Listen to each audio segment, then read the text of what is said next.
लोग देखिए किस तरह पानी में परेशान और चल रहे हैं और घुटनों से ऊपर पानी है। विधायक जी हैं भोला यादव जी, जो लगातार अपने जो बाढ़ पीड़ित हैं उनसे मिल रहे हैं, उनकी समस्या को देख रहे हैं और जो सुविधा होनी चाहिए, क्योंकि सबसे सवाल यह है कि विधायक का भूमिका और रोल इस समय सबसे अधिक होता है। काफी दिनों परेशानी से जूझने के बाद जब भोला यादव क्षेत्र में पहुंचे तो क्या देखा?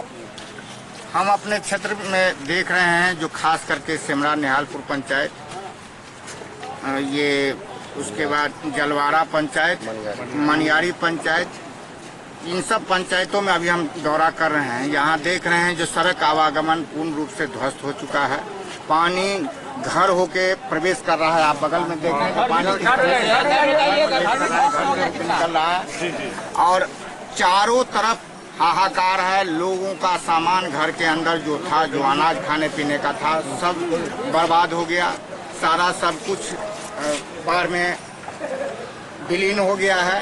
अब लोगों को खाने की समस्या है, रहने की समस्या है। जो कहाँ रहें, तो लोग एनएच का शरण लिए हुए हैं। एनएच पर हम तत्काल अभी डीएम साहब से बात किए हैं और कहें ये सामुदायिक किचन आज से शुरू करवाइए, जो लोगों को खाने का जो समस्या है उसका निदान हो सके, जो वो नहीं हो पा रहा है। अच्छा, कोई लोग फंसे भी हैं आपके इलाका में? कोई एक जगह मालूम है कि लोग फंसे हुए हैं बाढ़ में, बच्चे नहीं निकले? अभी कितने हमारे यहाँ जितने भी गाँव हैं उसमें लोग प्रायः फंसे हुए हैं। हमारे वर्कर अभी फोन करके हमको बता रहे हैं जो हम लोगों को निकलने का कोई साधन नहीं है। हम लोग छत पर शरण लिए हुए हैं, लेकिन सरकारी स्तर पर जो व्यवस्था होनी चाहिए उन लोगों को पुनर्वास का, उन लोगों को लाने का, उन लोगों को सुरक्षित स्थान पर पहुंचाने का, वो अभी काफी धीमा है। बल्कि पूर्वी इलाका में जिधर बाढ़ है उधर ही लोग लगे हुए हैं, शहर को बचाने में लगे हुए हैं, लेकिन देहात के लोगों पर किसी की निगाहें नहीं। भोला जी, एक बात सामने आई है, समय परिस्थिति 15 दिन में किस तरह बदल गया। जो कल तक सरकार का विरोध कर रहे थे, अभी संजय सरावगी जो विरोध कर रहे थे आज पक्ष ले रहे हैं। कल तक आप पक्ष ले रहे थे, आज विरोध कर रहे हैं। प्रशासन वही है, अधिकारी वही है, कर्मचारी वही है। ये मामला समझ में नहीं आ पा रहा है। देखिए, ये तो साफ स्पष्ट है। आप तो मीडिया के भाई हैं, आप हमसे ज्यादा इस मामले में विश्लेषण करते होंगे। ये साफ स्पष्ट है जो पिछले 6 माह से इन लोगों के अंदर में खिचड़ी पक रही थी और पक कर के तैयार हो गया, जो कि अब सामने है।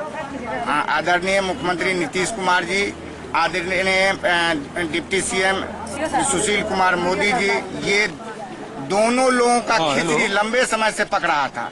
ये जो सीबीआई जांच की बातें जो हो रही है, जांच जो आदरणीय लालू प्रसाद जी के ऊपर में हो रहा है, ये दोनों के मिली भगत से जांच की प्रक्रिया चल रही थी।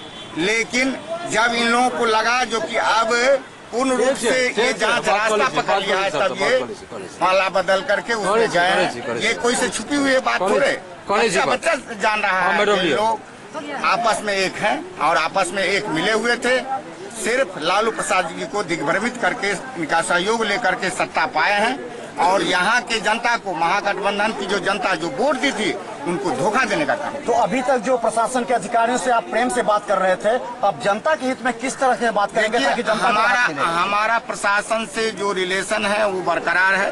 मैं प्रशासन से उसी प्रेम से बात कर रहा हूँ और हम समझते हैं कि प्रशासन के लोग भी, सभी लोग सुलझे हुए हैं और हम लोगों की बात को गंभीरता से लेते हैं। इसीलिए प्रशासन से मेरा कोई गुरेज नहीं है। रही बात ऊपर में जो बैठे हुए लोग हैं, वो सर्किट हाउस में बैठ करके केवल इशारा पर चाहते हैं सरकार चलाना और क्षेत्र में जनता किस रूप में जी रही है उससे उनको कोई मतलब नहीं है। बाढ़ के नाम पर सर्किट हाउस में बैठ करके प्रशासन चला रहे हैं। वैसे लोगों को क्षेत्र में आकर के लोगों को, गरीबों को के कठिनाई को समझना चाहिए और नीचे उतर करके देखना चाहिए। हवाई सर्वेक्षण करने से काम नहीं चलता। जमीन पर उतर करके देखिए जनता हमारी किस स्थिति में है। हम लोग जमीनी आदमी है, जमीन पर है। अच्छा, अभी तत्काल इन लोगों को राहत के लिए अनाज और जो चीज मुहैया कराना चाहिए, सामानों के दाम भी अचानक बढ़ा दिए गए हैं। तो इस सबसे राहत के लिए जो गरीब हैं, जिनको 2 किलो 4 किलो अनाज मिलना चाहिए, सब्जी मिलना चाहिए खाने के लिए, वो नहीं मिल पा, उसके लिए तत्काल क्या व्यवस्था? तत्काल हम सामूहिक किचन शुरू करवा रहे हैं।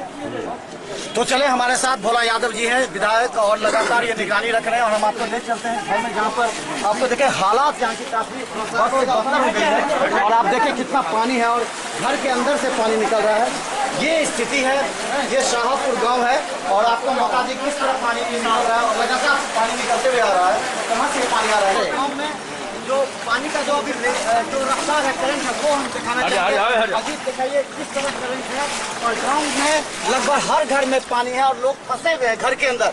घर के अंदर से निकलना इन लोग को मुश्किल भी है। आप देख सकते हैं, दूर तक देखिए कितना घुटनों के ऊपर कैसे आ रहा है।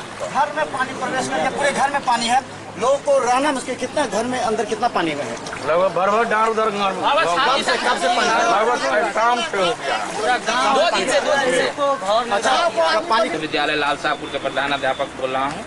हम लोगों को रात में सूचना मिली कि स्कूल में पानी प्रवेश कर रहा है, इसलिए हम लोग सुबह 8 बजे स्कूल आए तो देखते हैं कि पूरा 1 मंजिला लगभग डूब चुका है। खिड़की होकर पानी बह रही है, हालत से बदतर है। मध्याह्न भोजन का चावल भी नीचे में गल चुका है और बहुत सारे पब्लिक लोग जो है सो शरण लिए हुए हैं स्कूल में। तो अविलंब जो है सो यहाँ नाव की व्यवस्था की जाए या ये किया जाए कि हम लोग का जो अभिलेख वगैरह वो सब सुरक्षित निकाला जाए, प्लस पब्लिक को जो है सो सुविधा मिल सके।